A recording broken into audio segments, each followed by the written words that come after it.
Una cita en Averoin. Gerard del Otoño meditaba pensando en las rimas de una nueva balada en honor de Floret, mientras seguía el sendero tapizado de hojas que desde Viones atravesaba los bosques de Averoin, teniendo en cuenta que estaba de camino para encontrarse con Floret, quien había prometido reunirse con él entre los robles y las hayas como cualquier chica campesina. Gerard avanzaba más deprisa que su balada. Su amor había llegado a ese estado en que, incluso para un trovador profesional, era más causa de distracción que de inspiración, y se encontraba de una manera recurrente en la meditación sobre felicidades que no eran las del verbo. La hierba y los árboles habían adquirido el fresco barniz de un mes de mayo medieval. El suelo estaba decorado con pequeñas flores azules, blancas y amarillas, como un repujado tapiz, y había un arroyo lleno de guijarros que murmuraba junto al camino, y parecía como si las voces de las ondinas estuviesen hablando de una manera deliciosa bajo sus aguas. El aire, acunado por el sol, estaba cargado con una corriente de juventud y de aventura, y el anhelo que se desbordaba desde el corazón de Gerard parecía mezclarse místicamente con los bálsamos del bosque.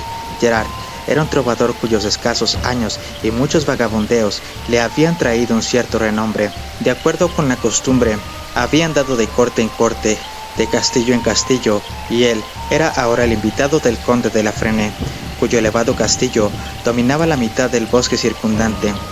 Visitando un día la ciudad catedralicia de Viones, de exquisito arcaísmo, que queda tan cerca del antiguo bosque de Averoin, Gerard había visto a Floret, la hija de un próspero comerciante llamado Guillermo Cochan, y había quedado más sinceramente prendado de su rubia picardía de lo que podía esperarse de alguien que se había mostrado impresionable con tanta frecuencia. Había conseguido hacer que ella conociese sus sentimientos, y tras un mes de notas amorosas, serenatas y entrevistas escondidas, concertadas con la ayuda de una dueña complaciente, ella había concertado esta cita de enamorados en medio de los bosques durante una ausencia de su padre de Viones. Acompañada por una doncella y un sirviente, ella partiría de la ciudad al caer la tarde para reunirse con Gerard bajo cierta haya de tamaño y antigüedad enormes. Entonces los sirvientes se retirarían discretamente y los amantes, para todos los efectos e intenciones, estarían solos. No era probable que fuesen vistos o interrumpidos, porque el retorcido bosque, de antigüedad inmemorial, tenía mala reputación entre los campesinos. En algún lugar de estas forestas estaba el castillo maldito y funesto de Falsas Flamas, y además había una tumba doble, dentro de la cual el señor Hugo el Pastor y su castellana, quienes habían sido famosos por brujería en sus tiempos, habían yacido sin consagrar durante más de 200 años. Sobre estos y sobre sus fantasmas se contaban historias horribles, y había relatos de hombres lobos y duendes, sobre las hadas y los demonios y los vampiros que infestaban Averoin. Pero Gerard había prestado escasa atención a estos cuentos, considerando improbable que criaturas semejantes se moviesen por el exterior bajo la plena luz del día. La alocada Floret había declarado ser igualmente intrépida, pero fue necesario prometer a los lacayos una sustanciosa propina, dado que compartían completamente las supersticiones del lugar. Gerard se había olvidado por completo de las leyes de Averoin, mientras se apresuraba por el sendero salpicado de sol. Se estaba acercando a la ya acordada, que un recodo en el camino debería dejar al descubierto enseguida, y su pulso se aceleró, y se volvió tembloroso, al preguntarse si Floret ya habría llegado al lugar de la cita. Él abandonó todos sus esfuerzos para continuar con su balada que, en los 4,5 kilómetros que había andado desde que salió de la Fresnaye, no había progresado más allá de la mitad de una primera estrofa de ensayo. Sus pensamientos eran los que correspondían a un amante ardiente e impaciente. De pronto, fueron interrumpidos por un agudo grito que se elevaba a un tono insoportable de horror y miedo, surgiendo de la verde tranquilidad de los pinos a la vera del camino. Sorprendido, miró a través del denso ramaje y, mientras el grito se desvanecía hasta el silencio, escuchó el sonido de pisadas apagadas corriendo, y la refriega como de varios cuerpos. De nuevo, el grito se levantó. Era claramente la voz de una mujer en algún grave peligro. Aflojando su daga de su funda, y agarrando con más firmeza el largo bastón de carpe que había traído consigo como protección ante las víboras que se decía que habitaban en Averoin, se arrojó sin planearlo ni dudarlo a través de los ramajes bajos desde los cuales la voz había parecido surgir. En un pequeño claro más allá de los árboles, vio a una mujer que estaba forcejeando contra 3 rufianes de aspecto excepcionalmente malvado y brutal. Incluso en medio de la prisa y vehemencia del momento, Gerard se dio cuenta de que nunca había visto hombres o mujer semejantes. La mujer llevaba un vestido de color verde esmeralda que hacía juego con sus ojos. Su rostro tenía la palidez de las cosas muertas junto a una belleza propia de un hada, y sus labios tenían el color escarlata de la sangre que comenzaba a manar. Los hombres eran morenos como moros, y sus ojos eran rojas ranuras de llamas bajo cejas oblicuas con pelo como de animal. Había algo muy raro en la forma de sus pies, pero Gerard no se dio cuenta de la naturaleza exacta de su rareza hasta mucho más tarde. Entonces recordó que todos ellos parecían ser cojos, aunque eran capaces de moverse con una agilidad sorprendente. De alguna manera, después, nunca fue capaz de recordar cuál era la ropa que tenían puesta. La mujer le dirigió a Gerard una mirada suplicante cuando él saltó de entre el ramaje. Los hombres, sin embargo, no parecieron notar su llegada, aunque uno de ellos sujetó en un abrazo peludo las manos que la mujer pretendía extender a su salvador. Levantando el bastón, Gerard se arrojó contra los rufianes, propinó un golpe tremendo a la cabeza del más próximo, un golpe que debería haberle arrojado por los suelos al individuo, pero el bastón descendió sobre el aire, que no ofrecía resistencia, y Gerard se tambaleó y casi cayó de bruces, intentando recuperar el equilibrio. Atontado y sin comprender, notó que el grupo de figuras enfrentadas se había desvanecido por completo. Al menos, los tres hombres se habían desvanecido, porque, desde las ramas intermedias de un alto pino, más allá del claro, las facciones, blancas como la muerte, de la mujer, le sonrieron durante un momento con una astucia tenue, inescrutable, mientras se derretían entre las agujas. Gerard comprendió entonces, y tuvo un escalofrío mientras se persignaba. Había sido engañado por fantasmas o demonios, sin duda, para ningún propósito bueno, siendo el objeto de un hechizo sospechoso. Claramente, había algo detrás de las leyendas que había escuchado después de todo, en el mal nombre del bosque de Averoigne. Retrocedió sobre sus pasos hasta el sendero que había estado siguiendo, pero cuando pensó que alcanzaría de nuevo el punto desde el cual había escuchado ese agudo grito ultraterrenal, notó que ya no existía un sendero, ni tampoco en verdad rasgo alguno del bosque que pudiese reconocer o recordar. El follaje alrededor suyo ya no mostraba un brillante verdor, era triste y funerario, y los propios árboles parecían cipreses afectados por el otoño y la enfermedad. En lugar del arroyo Cantarín, había frente a él un lago pequeño con aguas tan apagadas y oscuras como sangre que se coagula y que no ofrecían reflejo alguno del ramaje marrón otoñal que colgaba sobre éste como el pelo de los suicidas o a modo de esqueletos en descomposición que se retorcían allí arriba. Entonces, más allá de toda duda, Gerard supo que era la víctima de un embrujo malvado. Al contestar la engañosa llamada de socorro, él se había expuesto a sí mismo a ese hechizo y había sido atraído dentro de su círculo de poder. No podía suponer que fuerzas mágicas o demoníacas habían deseado atraerle de esta manera, pero sabía que su situación estaba cargada de amenazas sobrenaturales. Sujetó más firmemente entre sus manos el bastón de Carpe y rezó a todos los santos que pudo recordar, mientras escudriñaba a su alrededor en busca de una presencia tangible del peligro. El paisaje era completamente desolado y sin vida, como un lugar donde los cadáveres podrían tener una cita amorosa con demonios. Nada se movía, ni siquiera una hoja seca, y no sonaba un susurro sobre las secas hojas, ni el follaje, ni el canto de los pájaros, ni el zumbido de las abejas, ni el suspiro ni la risa de las aguas.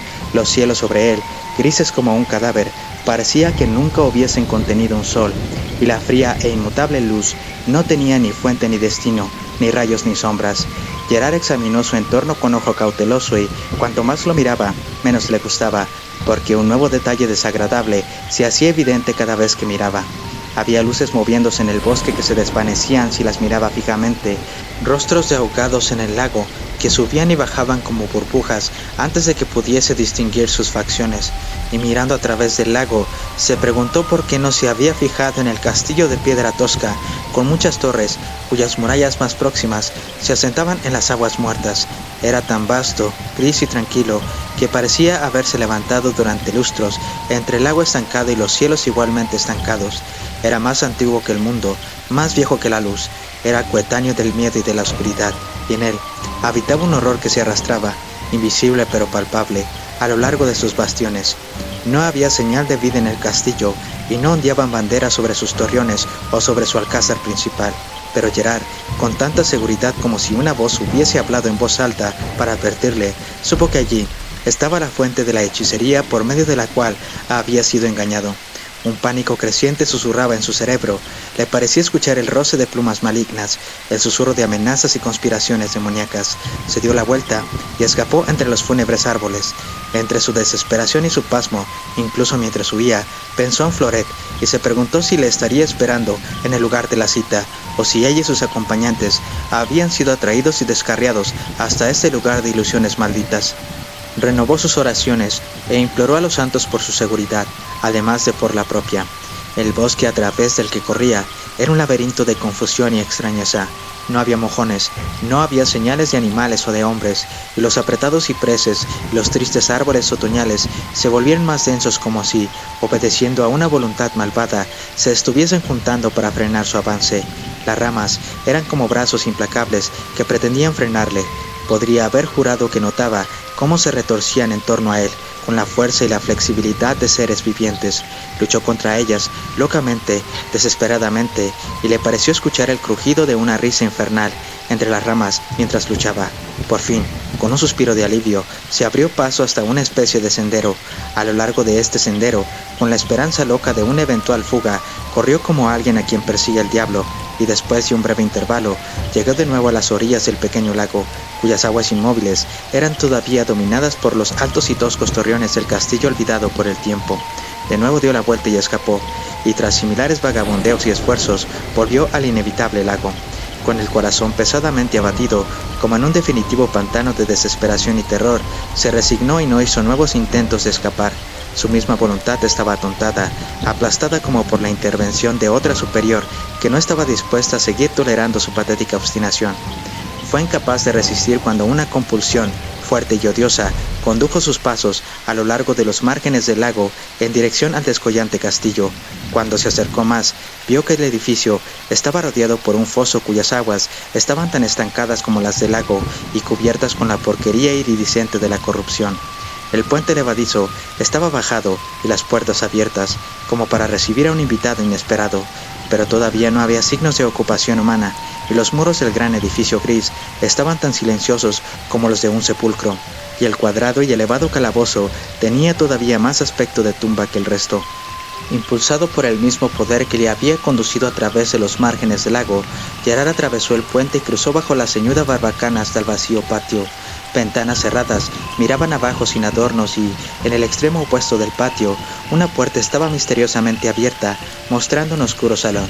Mientras se acercaba al umbral, vio que un hombre estaba de pie en la entrada, aunque un momento antes habría jurado que no estaba ocupado por forma visible alguna. Gerard había conservado su bastón de carpe y, aunque su razón le indicaba que un arma semejante era inútil ante un enemigo sobrenatural, algún oscuro instinto le instaba a sujetarlo con valentía mientras se acercaba a la figura que le aguardaba en el umbral de la puerta. El hombre era desusadamente alto y de aspecto cadavérico, y estaba vestido con prendas negras de una moda anticuada. Entre su barba azulada y la palidez mortuoria de su rostro, sus labios eran extrañamente rojos, semejantes a los de la mujer que, junto a sus asaltantes, había desaparecido de una manera tan sospechosa cuando Gerard se había aproximado a ellos. Sus ojos eran pálidos y luminosos como luces de pantano, y Gerard tembló ante su mirada y la fría e irónica sonrisa escarlata que parecía esconder un mundo de secretos, todos demasiado horribles y asquerosos como para ser revelados. «Soy el señor de los pastores», anunció el hombre. Sus tonos eran, a un tiempo salameros y huecos, y sirvieron para aumentar la repugnancia que sentía el joven trovador, y, cuando sus labios se abrieron, Gerard tuvo un vislumbre de dientes que eran antinaturales por lo pequeños y afilados como los de alguna fiera salvaje. «La fortuna ha deseado que fueses mi huésped», continuó el hombre. «La hospitalidad que puedo ofreceros es tosca e inadecuada, y puede ser que encontréis mi morada un tanto triste, pero, al menos, puedo aseguraros que os ofrezco una bienvenida que no es menos dispuesta que sincera». «Os agradezco vuestra amable oferta», dijo Gerard, «pero tengo una cita con una amiga y parece que, de una manera inexplicable, he perdido mi camino. Os quedaría profundamente agradecido si pudieseis orientarme hacia Aviones. Debería haber un sendero no lejos de aquí, y he sido tan estúpido apartándome de él». Las palabras sonaron huecas y sin esperanza en sus propios oídos mientras las pronunciaba, y el nombre que su extraño anfitrión había dado El señor de los pastores estaba resonando en su cabeza como los sonidos funerales de un toque de difuntos, aunque no conseguía recordar en este momento cuáles eran las ideas macabras y espectrales que ese nombre tendía a evocar. «Desgraciadamente, no existen caminos desde mi castillo a aviones», replicó el desconocido, «y respecto a su cita, se cumplirá de otra manera, en otro lugar no pactado. Debo, por tanto, insistir en que acepte mi hospitalidad. Entre, se lo ruego, pero deje su bastón de carpa en la entrada, ya no lo necesitará más». Gerard pensó que hacía un mohín de disgusto y asco con sus labios excesivamente rojos mientras pronunciaba las últimas frases y que sus ojos se demoraban en el bastón de carpe con un oscuro miedo, y el extraño énfasis de sus palabras y su conducta sirvió para despertar en la mente de Gerard pensamientos macabros y fantasmales, aunque no pudo formularlos por completo hasta más tarde, y, de alguna manera, se sintió impulsado a conservar su arma, sin importarle lo inútil que fuese frente a un enemigo de naturaleza demoníaca o espectral. Así que dijo: «Debo rogar vuestra indulgencia si conservo el bastón. He hecho una promesa de llevarlo conmigo en mi mano derecha, o nunca más allá del alcance de mi mano, hasta que haya dado muerte a 2 víboras». «Es una extraña promesa», replicó su anfitrión. «Sin embargo, tenedlo con vos si os place. No es asunto mío si elegís embarazaros con un palo de madera». Se dio la vuelta abruptamente, indicando a Gerard que le siguiese. A desgana, el trovador le obedeció. Con un vistazo a los cielos desiertos y el patio vacío a sus espaldas, vio, sin gran sorpresa, que una repentina y furtiva oscuridad había caído sobre el castillo, sin luna ni estrellas, como si tan solo hubiese estado esperando para descender a que él entrase. Era tan densa como los pliegues de un sudario, era tan falta de ventilación y asfixiante como la oscuridad de una tumba que hubiese estado cerrada durante siglos, y Gerard fue consciente de una verdadera opresión, una dificultad corporal y mental para respirar mientras cruzaba el umbral. Vio ahora que las antorchas estaban ardiendo en el oscuro salón al que su anfitrión le había conducido, aunque no había notado ni el momento ni el agente de su encendido. La iluminación que proporcionaban era singularmente vaga e indistinta, y las sombras que se amontonaban en el salón eran inexplicablemente numerosas y se movían con misteriosa intranquilidad, aunque las propias llamas estaban tan inmóviles como los cirios que arden para los muertos en una cripta sin viento. Al final del pasaje, el señor de los pastores abrió de golpe una pesada puerta de madera oscura y sombría. Más allá se encontraba claramente el comedor del castillo, en el cual había varias personas sentadas junto a una larga mesa a la luz de unas antorchas no menos tristes y siniestras que las de la entrada. Bajo el extraño, incierto brillo, sus rostros parecían señalados por una oscura sospecha, por una vívida distorsión, y le pareció a Gerard que sombras que apenas se podían distinguir de las figuras estaban agrupadas en torno a la mesa, pero sin embargo reconoció a la mujer vestida de verde esmeralda que había desaparecido de manera sospechosa entre los pinos cuando Gerard había respondido a su llamada de socorro. A un lado, con un aspecto muy pálido, desdichado y asustado, estaba Floret Cochan. En la parte inferior, reservada para los sirvientes y criados, estaban la doncella y el lacayo que habían acompañado a Floret a su cita con Gerard. El señor de los pastores se volvió hacia Gerard con una sonrisa que expresaba sardónica diversión. «Creo que ha sido presentado a todos los que se sientan en esta mesa», observó, «pero no ha sido formalmente presentado a mi esposa, Ágata, quien la preside. Ágata, te traigo a Gerard del Otoño, un joven trovador de mucha fama y mérito». La mujer inclinó la cabeza ligeramente, sin hablar, y señaló una silla enfrente de Floret. Gerard se sentó, y el señor de los pastores tomó, de acuerdo con la costumbre feudal, asiento en la cabecera de la mesa al lado de su esposa. Por primera vez, había sirvientes que entraban y salían del cuarto, colocando sobre la mesa distintos vinos y viandas. Los servidores eran sobrenaturalmente veloces e insonoros, y de alguna manera resultaba difícil darse cuenta de cuáles eran sus rasgos concretos o sus ropas. Parecían andar en una sombra de un siniestro e indisoluble crepúsculo, pero el trovador se sentía molesto por la idea de que se parecían a los rufianes peludos que habían desaparecido junto a la mujer de verde al acercarse a ellos. La escena que siguió fue algo extraño y fúnebre, una sensación de insuperable sofoco, horror asfixiante y temible opresión, recaía sobre Gerard, y aunque deseaba hacer a Floret 100 preguntas y además exigir una explicación sobre varios puntos a su anfitrión y anfitriona, fue totalmente incapaz de encontrar las palabras o de pronunciarlas. Tan solo podía mirar a Floret y leer en sus ojos un reflejo de su propio asombro impotente y una mansedumbre de pesadilla. Nada dijeron el señor de los pastores y su dama, quienes intercambiaron miradas de una siniestra y secreta complicidad durante la cena, y la sirvienta y el lacayo de Floret estaban evidentemente paralizados por el terror, como pájaros bajo la mirada hipnótica de dos mortíferas serpientes. Los platos eran ricos y de extraño sabor, y los vinos, de una fabulosa antigüedad, parecían retener, en sus profundidades de topacio violeta, un fuego de siglos que no se había apagado. Pero Gerard y Floret apenas podían probarlos, y vieron cómo el señor de los pastores y su dama no comían ni bebían en absoluto. La oscuridad del cuarto se hizo más profunda, los servidores se convirtieron en más furtivos y espectrales en sus movimientos. El aire asfixiante estaba cargado con una amenaza informulable, constreñido por el embrujo de una negra y letal nigromancia. Sobre los aromas de las raras comidas, los buquets de los antiguos vinos, se arrastraba la mohosidad sofocante de ocultas criptas y la corrupción embalsamada de siglos, junto con la fantasmal especia de un extraño perfume que parecía emanar de la dama del castillo. Gerard recordaba muchas de las historias de entre las leyendas de Averoigne que había escuchado y de las que había hecho caso omiso.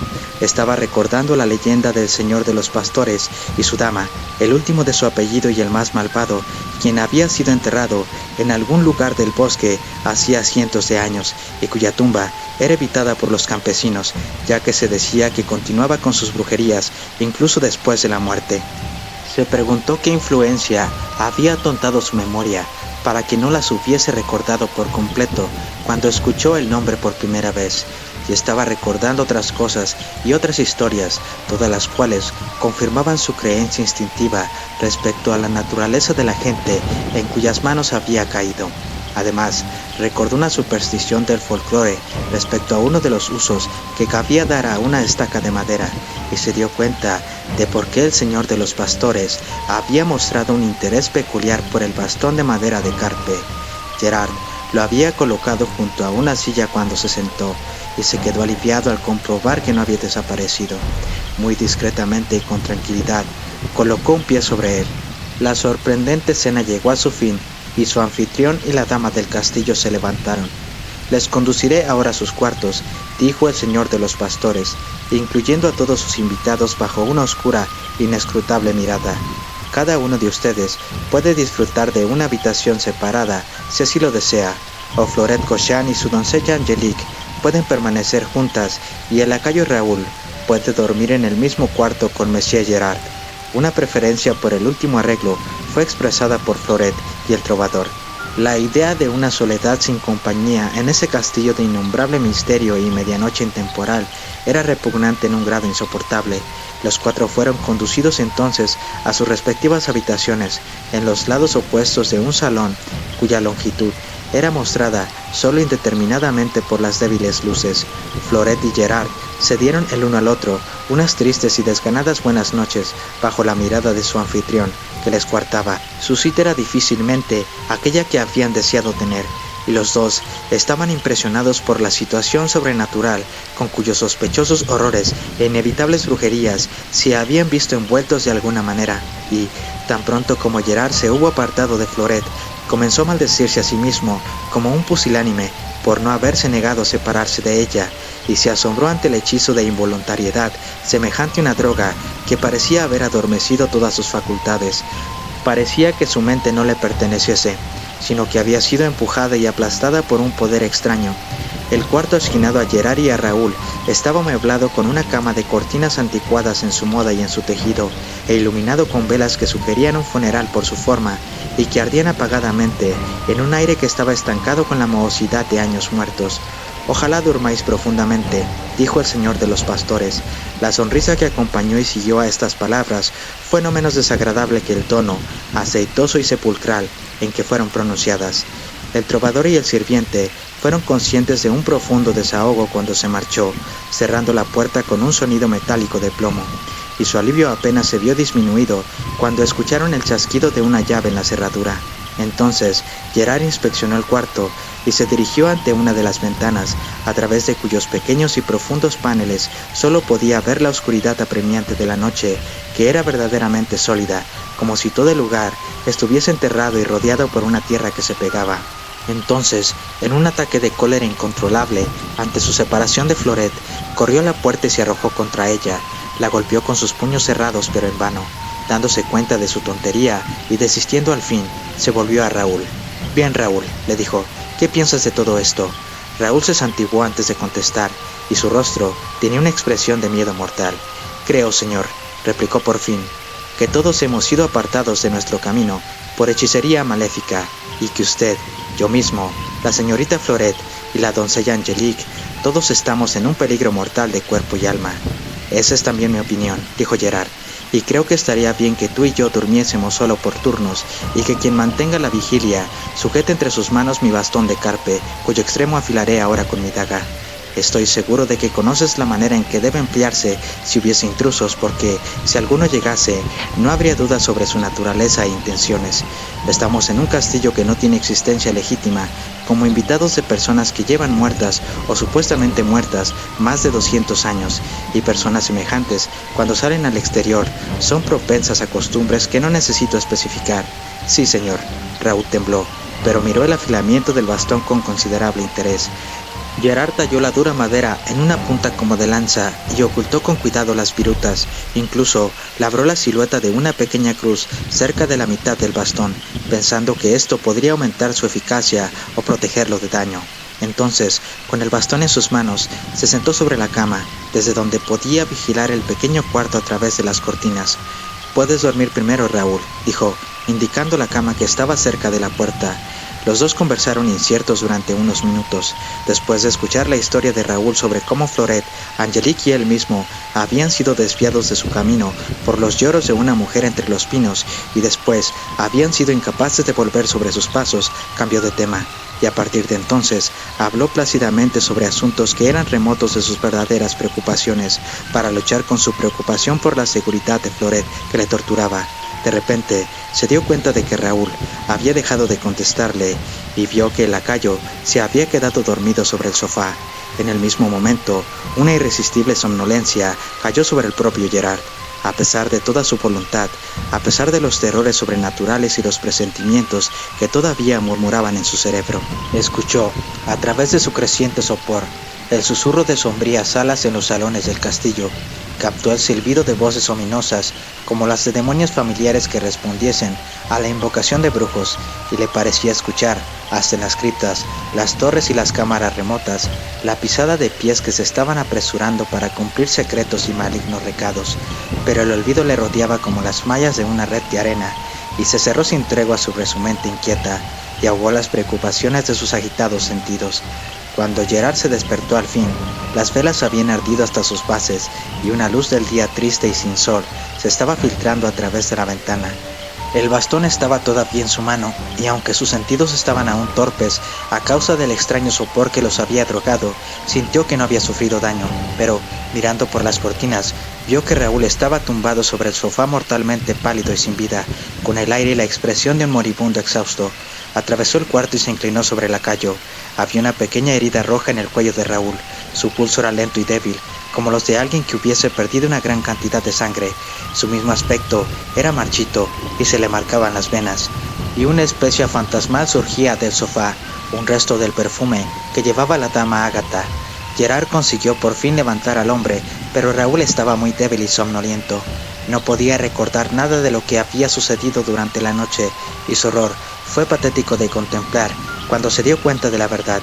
«Usted será el próximo, señor», lloró. «Estos vampiros tienen la intención de retenernos entre sus brujerías malditas hasta que nos hayan exprimido la última gota de sangre. Sus hechizos son como la mandrágora o como los dulces del sueño de Catey, y ningún hombre puede permanecer despierto contra su voluntad». Gerard estaba tanteando la puerta y, para su sorpresa, la encontró sin cerrar. El vampiro, al marcharse, había sido descuidado a causa del letargo de su saciedad. El castillo estaba muy tranquilo. Le pareció a Gerard que el espíritu del mal que lo animaba estaba ahora tranquilo, que las alas sombrías de horror y malignidad, los pies que corrían en siniestros encargos, los brujos invocantes, los demonios familiares que contestaban, todos se habían adormecido en un temporal reposo.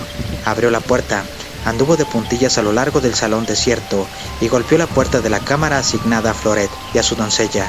Floret, completamente vestida, contestó a sus golpes inmediatamente y la tomó entre sus brazos sin mediar palabra, escudriñando su pálida cara con tierna ansiedad. Por encima del hombro podía ver a Angelique, la doncella, que estaba sentada rígida sobre la cama con una marca sobre su pálido cuello, parecida a la herida que había sido infligida a Raúl. Supo, incluso antes de que Floret comenzase a hablar, que la experiencia nocturna de la dama y de su doncella había sido idéntica a la suya y la del lacayo. Mientras intentaba calmar a Floret y darle ánimos, sus pensamientos estaban ocupados con un problema bastante curioso. Nadie estaba fuera en el castillo, y era más probable que el señor de los pastores y su dama estuviesen ambos dormidos después del festín nocturno del que sin duda habían disfrutado. Gerard se imaginó el lugar y la manera de su reposo, y se volvió incluso más reflexivo cuando se le ocurrieron ciertas posibilidades. «Ten ánimo, corazón mío», le dijo a Floret. «Se me ocurre que pronto escaparemos de esta abominable red de hechizos, pero debo dejarte un rato y hablar con Raúl, cuya ayuda necesitaré para cierto asunto». Volvió a su propio cuarto. El sirviente estaba sentado en la cama, haciendo la señal de la cruz débilmente y murmurando plegarias con una voz débil y hueca. «Raúl», dijo el trovador con un poco de firmeza, «tenéis que reunir todas vuestras fuerzas y acompañarme. Entre los tristes muros que nos rodean, los sombríos salones, las altas torres y las pesadas murallas, solo hay una cosa que tenga una existencia verdadera, y todo el resto no es sino un tejido de ilusión. Debemos encontrar esta realidad a la que me refiero y tratar con ella como verdaderos y valientes cristianos. Venid, ahora registraremos el castillo antes de que el señor y la dama despierten de su letargo de vampiros». Se abrió camino a través de retorcidos corredores con una velocidad que indicaba muchos planes anteriores. Él había reconstruido en su mente la tosca pila de bastiones y torretas tal y como las había visto el día anterior, y pensaba que el gran calabozo, siendo el centro y punto fuerte del edificio, podría ser el lugar que buscaba. Con el bastón afilado en sus manos y Raúl arrastrándose, desangrado a sus talones, atravesó las puertas de muchos cuartos secretos, la multitud de ventanas que daban al patio desierto, y llegó por fin al piso inferior del calabozo fortaleza. Era un cuarto grande, sin mobiliario, construido por entero con piedra e iluminado tan solo por delgadas hendiduras que estaban altas en la pared, diseñadas para ser utilizadas por arqueros. El lugar se hallaba muy oscuro, pero Gerard podía ver los contornos fosforescentes de un objeto que, de ordinario, no buscaría en una situación semejante, levantado en mitad del suelo. Era una tumba de mármol y, acercándose más, vio que estaba extrañamente desgastada por las inclemencias del tiempo y manchada con líquenes grises y amarillos, como solamente florecen donde da el sol. La losa que la cubría era de tamaño y anchura dobles, y haría falta la fuerza completa de los dos hombres para levantarla. Raúl se había quedado mirando estúpidamente la tumba. «¿Ahora qué, señor?», preguntó. «Tú y yo, Raúl, vamos a introducirnos en el dormitorio de nuestros anfitriones». Siguiendo su orden, Raúl tomó uno de los extremos de la losa y él mismo tomó el otro. Con un gran esfuerzo, que dejó sus huesos y músculos a punto de romperse, intentaron moverla, pero la losa apenas se arrastraba. Por fin, sujetando la misma esquina al unísono, fueron capaces de inclinar la losa y ésta se deslizó al suelo y cayó con un sonoro estrépito como de trueno. Dentro había dos ataúdes abiertos, uno de los cuales contenía al señor Hugo el pastor y el otro a su dama Ágata. Ambos parecían estar durmiendo pacíficamente igual que bebés. Una mirada de maldad tranquila, de malignidad pacificada, estaba marcada sobre sus facciones y sus labios estaban teñidos todavía más rojos que antes. Sin vacilación o retraso, Gerard hundió el extremo de su bastón, parecido a una lanza, en el seno del señor de los pastores. El cuerpo se deshizo como si estuviese hecho de cenizas amasadas y pintadas para darles una semblanza de humanidad, y un leve olor, como de una corrupción antigua, se elevó hasta las fosas nasales de Gerard. Entonces, el trovador atravesó de igual manera el seno de la dama, y simultáneamente con su disolución, las murallas y las paredes del calabozo parecieron disolverse en un adusto vapor, y se apartaron a cada lado con un choque como de un trueno no escuchado. Con una sensación de extraño vértigo y confusión, Gerard y Raúl vieron que el castillo entero se había desvanecido como las torres y las murallas de una tormenta que ha pasado, y el lago muerto y sus orillas en putrefacción no ofrecían ya su maléfica ilusión a la vista.